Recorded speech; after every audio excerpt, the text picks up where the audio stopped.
"Hold on, miss, for God's sake hold on," the coachman bellowed, and then he was gone, flung clear into the hedgerow as the two bays bolted, and Gwendolen Hartop was alone in a carriage tearing downhill toward the river with no hand at all upon the reins.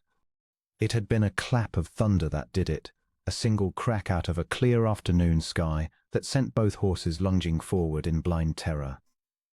Now the open country road, which fell away in a long steep slope to the water below, had become a thing of horror.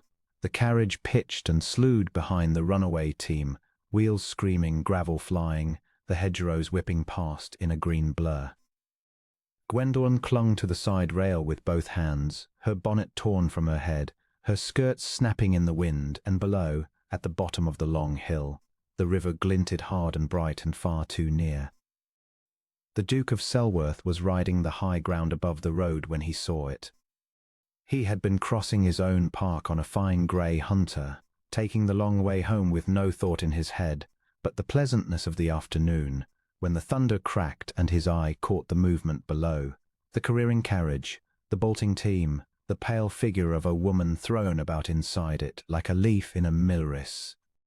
For one instant Pascal of Selworth sat frozen, taking in the whole of it, the speed of the runaway horses, the steepness of the slope, the bright water waiting at the foot of the hill. He did the sum in the space of a single heartbeat, and the sum was terrible. He did not wait to think further. He wheeled the grey hunter hard about and drove his heels in, and the great horse leapt forward down the slope at a dead gallop. The wind tore at him, the ground flew beneath. He had hunted this country since boyhood and knew every fold of it, and he used that knowledge now without conscious thought, cutting across the curve of the hill, angling to meet the runaway team where the road bent, gaining on them yard by desperate yard. The carriage was perhaps 80 yards ahead and below him, the river perhaps 200 yards beyond that, and the slope between was steepening with every stride. He had moments only. He bent low over his horse's neck and asked the animal for everything it had. In the careering carriage, Gwendolen had given herself up for lost. She could not reach the reins. They had snapped and were dragging useless between the maddened horses. She could not leap free at such a speed without breaking her neck on the road. She could only cling and watch the river rush nearer and pray. And it was in the midst of that prayer that she heard the drum of hooves coming up hard on her right hand, and turned her head and saw him. A man on a great grey horse, low in the saddle, his dark coat streaming, his face set like flint, gaining on the runaway team with a speed she would not have believed possible. For one wild instant their eyes met across the thundering gap, hers wide with terror, his fixed and fierce and absolutely without fear, and then he was past her window and drawing level with the plunging horses themselves, and she understood what he meant to do, and her heart stopped in her chest. "Don't," she cried, though the wind tore the word away. "You'll be killed." He did not hear or did not heed. The Duke of Selworth drove his hunter up alongside the nearside bay until he was riding knee to flank with a half-ton of panicked, plunging horse, the river now barely 100 yards off and the road tilting ever more steeply down. He kicked his feet free of the stirrups. He gathered himself, and as the grey hunter held its place, by some miracle of horsemanship in the screaming chaos of that descent, the Duke flung himself sideways out of his own saddle and seized the leather harness of the runaway bay with both hands. For one ghastly moment he hung between the two galloping horses with nothing beneath his feet but the blurring road, the breath crushed from him, his arms wrenched near from their sockets. Then he got a knee up and an elbow and hauled himself half across the bay's heaving back and reached past its tossing head for the broken trace and the cheek strap, and got a fist around the leather and hauled. "Whoa," he said, low and hard and steady, the way one speaks to a frightened beast, his voice somehow level in all that din. "Whoa, now, steady, I have you, whoa." The river was 60 yards off, 50. The bay fought him, throwing its head, and the second horse plunged on, and for a sickening stretch nothing changed at all, The carriage still tore downward, the bright water still rushed up to meet them, but the Duke did not let go. He hauled and he spoke, and he threw the whole of his weight and will against the terror of the maddened team, dragging their heads round by main force, turning them, away from the straight, fatal plunge toward the water and across the slope instead. 40 yards, 30. The carriage slewed hard as the team came round. It rocked up onto two wheels and Gwendolen screamed and clung, and then it crashed down level again as the horses, their headlong line broken at last, their terror spending itself against the iron grip on their heads, began heaving, blowing, lathered white, to slow. The river slid past not 20 yards distant, on the wrong side now, harmless. The carriage rolled to a shuddering, juddering halt in the long grass at the water's very edge, and the two great horses stood trembling and blowing in their tangled traces, and it was all at once over. The Duke of Selworth slid down from the bay's back onto legs that shook beneath him. His coat was torn, his hands were raw and bleeding from the leather. His hat was lost somewhere on the hill above. He paid none of it the least attention. He went to the carriage door, wrenched it open, and looked in. Gwendolen Hartop sat within, white as her own torn gown, her dark hair fallen all about her shoulders, her hem ripped where the wind had caught it. She was shaking from head to foot. But she was whole, unbroken, alive, and when she lifted her face to his, she did not weep or swoon as another woman might. She looked at the man who had thrown himself between her and the river, and she said, in a voice that trembled but did not break, "You might have died. You might have died, and for a stranger. Why would you do such a thing?" The Duke leaned in and took both her shaking hands in his torn ones, very gently, as though they were the most precious things in the world. "Because I saw you," he said simply, "and I could not lived another hour knowing I had watched and done nothing." He helped her down from the carriage onto the firm grass, and she swayed, and he caught her, and for a long moment he simply held her steady. This trembling, dignified, undefeated young woman he had never seen before in his life and would, he already somehow knew, never again be willing to do without. "You are safe now," he said against her hair. "You are safe. It is done. I have you." She wept then, but only a little, and against his shoulder, with his arms about her, and the river running quiet beyond them, and the spent horses blowing in the grass, and the Duke of Selworth held her in the long afternoon light, and felt his thundering heart begin, slowly, to quiet, and knew that whatever else this day had brought, it had brought him something he had not known he was waiting for. When at last she was steady on her feet, he set her gently down upon a flat stone at the water's edge, and went to the trembling horses, for a horseman could no more leave a frightened beast in its terror than he could leave a frightened woman. He gentled them with low words and a sure hand, losing the worst of the tangled traces, running his palm along each lathered, heaving neck until the rolling white went out of their eyes. Gwendolen watched him do it, watched the same hands that had hauled two bolting horses to a standstill now soothe them tender as a child's pony, and something in her chest, which had been braced hard against terror all that long descent, came quietly undone. "You are not afraid of them," she said, "even now, after what they nearly did." "They were not wicked," said the Duke, not turning from the horse. "Only frightened. There is a great deal a frightened creature will do that it would never do in its right mind, and no sense in blaming it after."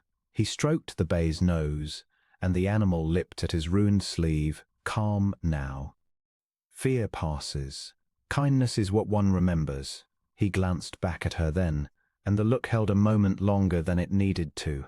"I have found it serves with most living things." He brought her to his own estate, there being no closer house, and his housekeeper exclaimed over the state of her, and bore her off to be warmed, and tended and given a fresh gown in place of the ruined one.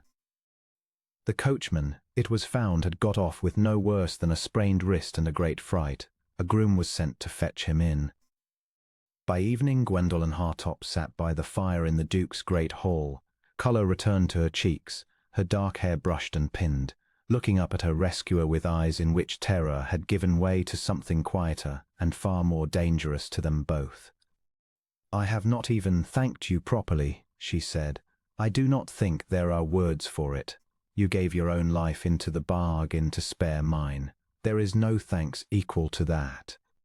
Then do not attempt it, said the Duke, drawing a chair near hers.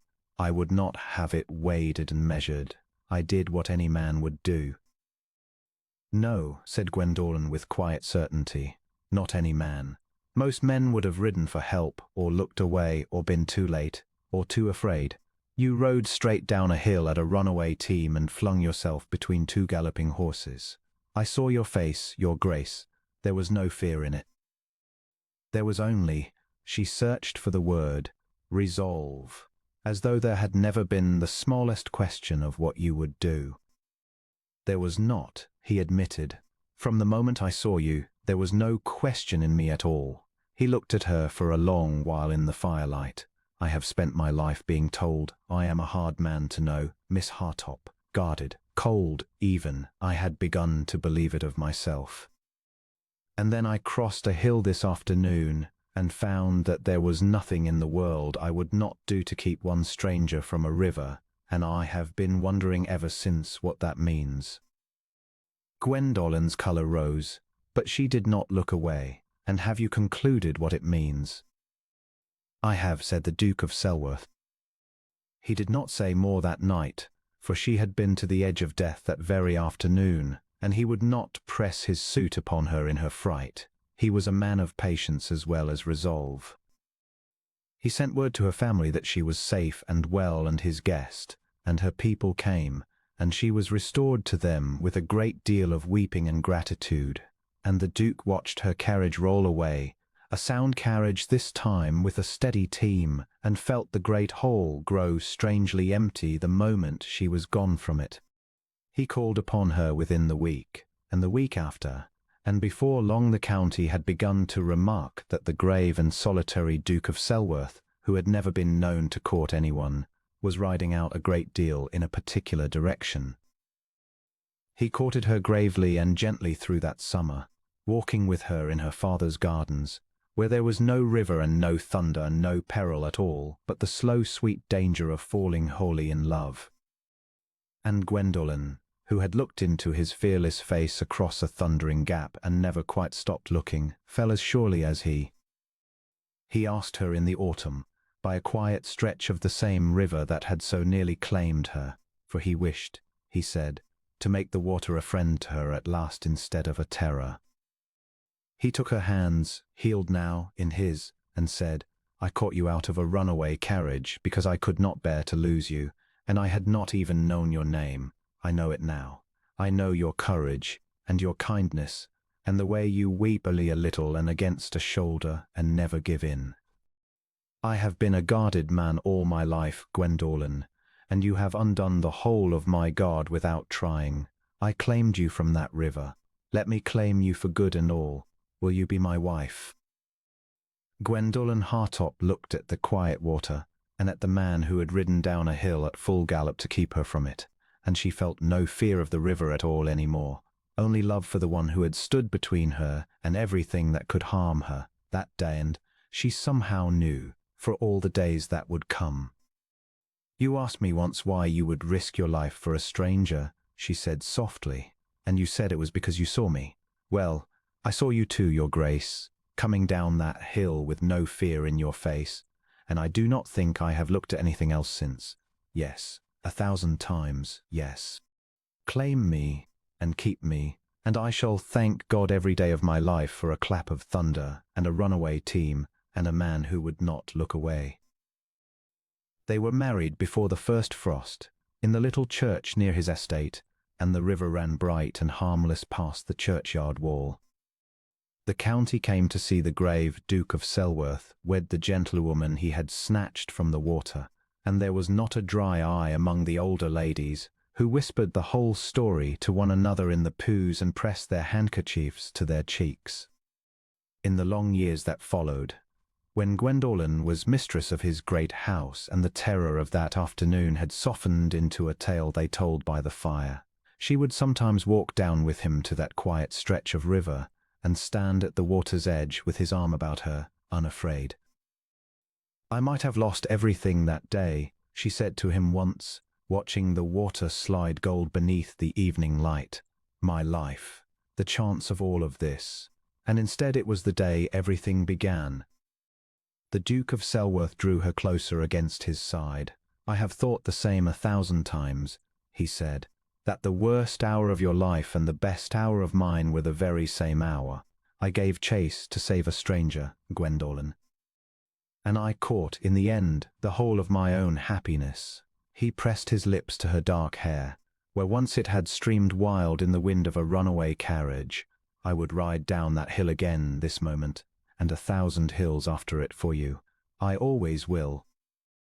There has never, from the first glimpse of you, been the smallest question of it.